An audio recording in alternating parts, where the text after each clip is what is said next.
mag-asawa na ako. Siya yung nag-alaga sa amin na magkapatid, kaya malapit talaga yung loob namin sa kanya. Kasama ko sila, lahat ng bagay kaya ko. Ang hirap pala talagang maging anak ng OFW. Yung Christmas namin, hindi na kagaya dati.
It was also the same year na magdadebut sana yung sister ko.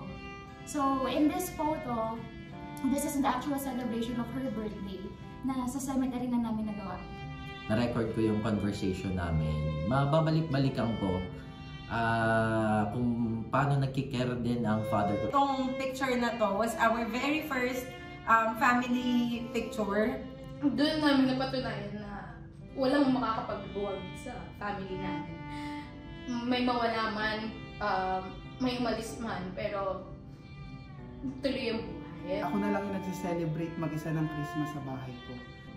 Happy naman ako na nung bata ako, niregaluhan nila ako ng basketball ring, tsaka bola, kasi alam kong dito ako lumago bilang isang tao. And of course, masayang-masaya ako kasi kasama ko yung mga taong paborito ko. Bilib ako talaga sa mga overseas Filipino workers na nagsasacrifice for their family, to give their family a better future.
Ang pag-ibig at siyang nagkari, araw-araw ay magiging Pasko lagi. Ibon ng paborito, iibon ng aginaldo. Kung sakali kami perwisyo, pasensya na kayo, kami namamasko.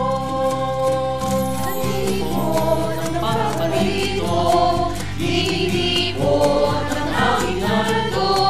Kung sakali kami perwisyo, pasensya na kayo, kami namamasko. We wish you a Merry Christmas.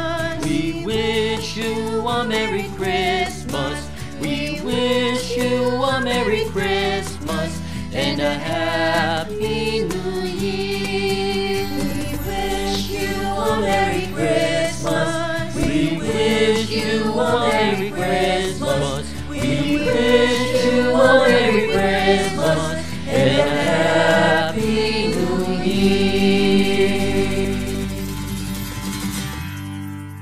Yung nanay ko, lahat ng means ginawa niya para daw matustusan yung pang-araw-araw namin. Lahat ng bagay na meron ako ngayon, para sa kanila yon. Sila yung kasama ko sa lahat ng punos na dumating sa buhay ko.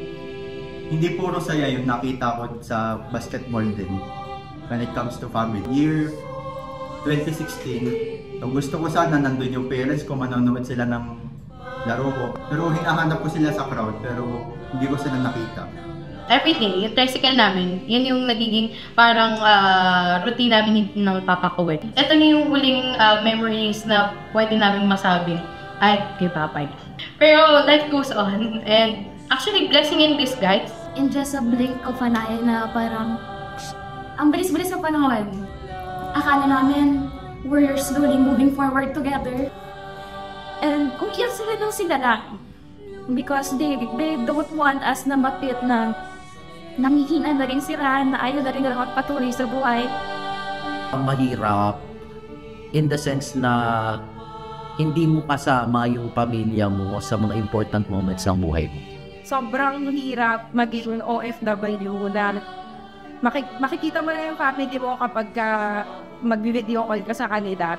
Makikita mo sila sama-sama sa isang frame, magkakasama, kompleto, nag-exchange gift, kumakain ng Noche Buena. Abang ikaw, mag-isa ka sa ibang bansa na wala kang kaibigan, wala kang kasama, wala kang pamilya. Bilang isang lalaki din, hindi mo kasama yung tatay mo sa paglaki mo.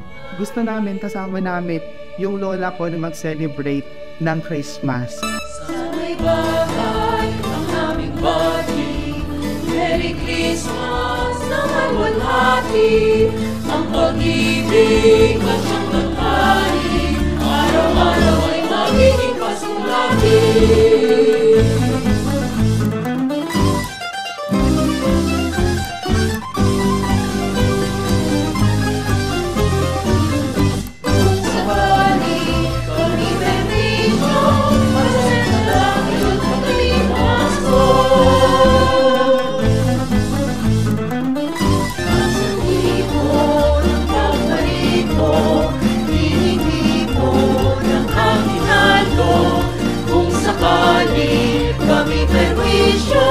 Pasensya na kayo't kami namamasko.